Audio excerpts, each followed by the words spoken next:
Hello అండి, అందరికీ నమస్తే అండి. ఈ కార్తీక మాసంలో త్రినాద మేళాకి చాలా ప్రాముఖ్యత ఉందండి. ఇది చాలా సులువుగా చేసుకునే పద్ధతి. ఒకసారి ఈ విధంగా చేసుకొని చూడండి, మీ ఇంటిలో ఉన్న దారిద్ర్య బాధలన్నీ తొలగిపోతాయి. ఎటువంటి అనారోగ్య సమస్యలున్నా, ఆర్థిక సమస్యలున్నా, సంతాన సమస్యలున్నా, ఎలాంటి సమస్యలైనా సరే పరిష్కారం దొరుకుతుందండి. తప్పకుండా ఆచరించి చూడండి. అయితే ఈ పూజ విధి విధానం ఏమిటి, ఎప్పుడు చేసుకోవాలి, ఎలా చేసుకోవాలి అనేది వీడియోలో వివరంగా చెప్తానండి. కంటిన్యూగా అయితే చూడండి. నేనైతే గత 15 సంవత్సరాలుగా ప్రతి కార్తీక మాసంలో కంపల్సరీగా ఈ వ్రతం అయితే చేస్తానండి. ఒక్కసారి కానీ 3 సార్లు కానీ ఎవరు ఏ కోరిక మీదకు కోరుకుంటే ఆ విధంగా చేసుకోవాలన్నమాట. ఈ వ్రతం అయితే ఒక్కసారైనా చేసుకోవచ్చు. లేదు అంటే మనం చాలా ఆపదలో ఉన్నాము, మన ఆపదలన్నీ గట్టెక్కాలి అంటే ఇలా 3 వారాలు, 5 వారాలు లేదా 9 వారాలు, 21 వారాలు కూడా చేసుకోవచ్చండి. అలా మనం ఒక వారం చేసి మొక్కుకొని కంపల్సరీగా ఆ మొక్కుని అయితే తీర్చుకోవాలి. మీ బాధలు కంపల్సరీగా అయితే గట్టెక్కుతాయండి. అన్ని వ్రతాల కన్నా ఈ త్రినాద మేళ అనేది చాలా సులువైన పద్ధతి అండి. చాలా పూజలు మనం చేస్తుంటాం కదా, కానీ వాటన్నిటికంటే కూడా ఇది ఒక్కరే ఉండి చాలా సులువుగా చేసుకోవచ్చు ఈ పూజను. ఈ పూజకి ఎటువంటి ఆర్భాటాలు ఉండవు. ఈ దేవుడికి కావాల్సింది చాలా తక్కువ అండి. అది మన కథ బుక్లో కూడా రాసి ఉంటుంది చూడండి. 1 పైసా గంజాయి, 1 పైసా ఆకు చెక్క, 1 పైసా నూనె మాత్రమే అని రాసి ఉంటుంది అనమాట. అంత సింపుల్గా చేసుకోవచ్చు. ఇప్పుడైతే ఎవరి స్తోమతకు బట్టి వాళ్ళు చేసుకుంటున్నారు, కానీ ఈ విధానం అయితే చాలా సులువైన విధానమేనండి. ఈ పూజకైతే ఎక్కువగా సామాగ్రి కూడా ఏమీ అవసరం లేదు. ఇలా వీడియోలో చూపించినట్టుగా ఒక మండపం అయితే ఏర్పాటు చేసుకోండి. ఇలా బియ్యాన్ని వేసి ఫోటోని అయితే పెట్టుకోవాలి. కొద్దిగా మనమైతే పసుపును కలుపుకొని పసుపు గణపతి కూడా రెడీ చేసుకొని పెట్టుకోవాలి. తర్వాత ఈ పూజకి ముఖ్యంగా కావాల్సింది మామిడాకులు, మారేడాకులు, రావి ఆకులు అనమాట. ఈ ఆకులన్నీ ఉంటే చాలండి, ఈ పూజ చేసుకోవచ్చు సులువుగా. ఇలా దేవుడికైతే 3 కాబట్టి, బ్రహ్మ విష్ణు మహేశ్వరులు కాబట్టి విరివిగా పూజ చేయాలండి.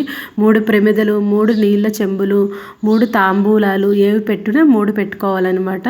చూడండి, ఇంతే వీటి యొక్క పూజా ద్రవ్యములు. చాలా ఈజీగా చేసుకోవచ్చు. వేరువేరుగా ప్రతి ఒక్క దేవుడికి ఇలాగా మనం అరేంజ్ చేసుకోవాలండి.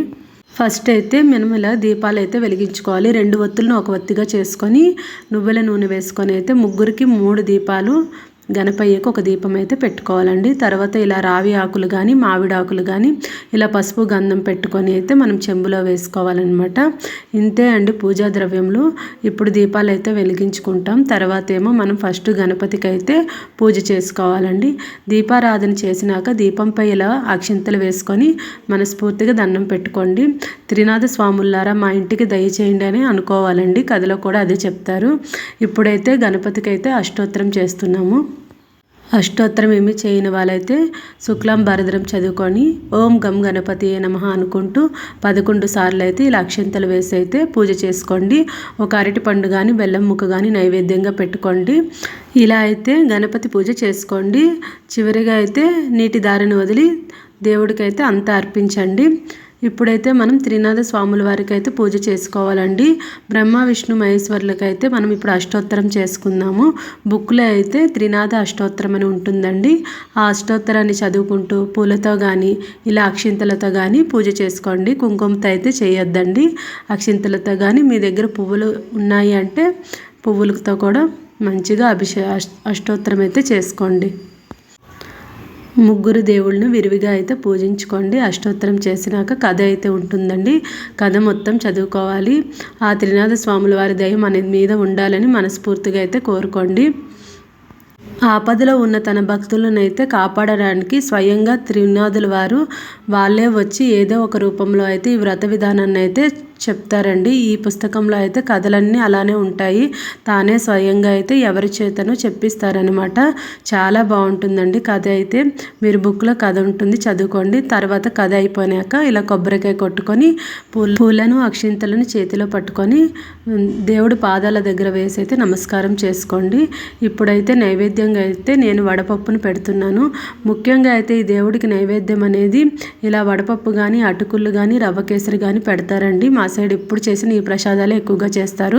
ఇది చేయాలి, అది చేయాలని ఏమైతే లేదండి. మనకు నచ్చినట్టుగా ఏదైనా ఒక ప్రసాదాన్ని అయితే చేసుకోవచ్చు. పూజ అంతా కంప్లీట్ అయినాక ఇలా హారతి అయితే ఇచ్చుకోండి. ఈ పూజ ఎప్పుడు కూడా సాయంత్రం సమయంలోనే చేస్తారండి, ఆవులు ఇంటికి వచ్చే సమయంలో అనమాట. ఈ పూజకు అందరినీ పిలవచ్చండి, బంధుమిత్రుల్ని స్నేహితులని పిలిచి సింపుల్గా ఇలా నీట్గా చేసుకోండి. ఆ త్రినాథుల కృపా కటాక్షం ఎప్పటికీ మనపై ఉండాలని అయితే నేను మనస్ఫూర్తిగా అయితే కోరుకుంటున్నాను. ఫైనల్గా పూజ అయితే కంప్లీట్ అయిపోయిందండి. మీ దగ్గర త్రినాథ స్వామి వారి పటం లేదు అనుకుంటే ఫోటోని జిరాక్స్ తీసుకోండి, గోడకు అతికించుకోండి. పూజ అయిన తర్వాత పూజా సామాగ్రితో పాటుగా వాటిని అయితే గంగలో కలిపేయండి, ఏం పర్వాలేదు. అయితే ఈ ప్రసాదాన్ని మాత్రం అందరూ కలిసే తినాలండి, అందరికీ పంచాలన్నమాట.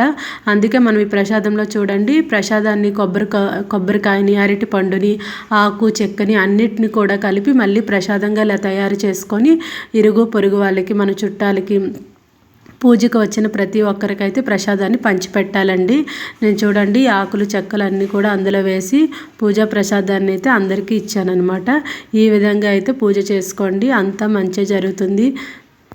ఏది చేయలేము అనుకునే వాళ్ళు బాధపడొద్దండి. కేవలం ఫోటో పెట్టుకొని 3 దీపాలు 3 ఆకు చెక్కలు పెట్టుకొని దేవుడిని అయితే పూజ చేసుకోవాలండి. ఈ పూజా ద్రవ్యములు ఇంతేనండి, ఇంతకు మించి ఏమీ లేదు. చాలా సులువైన పద్ధతిలో చేసుకోండి. అంగులు ఆర్భటాలకు పోయి చాలా వరకు ఇలా చేసుకోవాలి అలా చేసుకోవాలని ఆలోచించకండి. మనసుకు నచ్చిన విధంగా నిర్మలమైన మనసుతో స్వామివారిని ఆరాధించండి. ఈ కష్టాల నుంచి గట్టెక్కండి. అందరూ పూజ చేసుకొని ప్రసాదాన్ని పంచుకొని సుఖం అనుభవించండి. ఈ వీడియో నచ్చినట్లయితే మీకు తప్పకుండా లైక్ చేయండి. మరికొన్ని వీడియోలకైతే మన ఛానల్ని సబ్స్క్రైబ్ చేసుకోండి. Thank you for watching. సర్వేజన సుఖినో భవంతు. ఇదేనండి ఆ త్రినాథ స్వామివారి బుక్ అనమాట. ప్రతి ఒక్క స్టోర్లో దొరుకుతుంది. మీరు కేవలం ఫోటో పెట్టుకొని ఈ బుక్లో ఉన్న విధంగా కథను చదువుకోండి. తప్పకుండా మీ కార్తీక మాసంలో ఏదో ఒక రోజునైతే పూజ చేసుకోండి.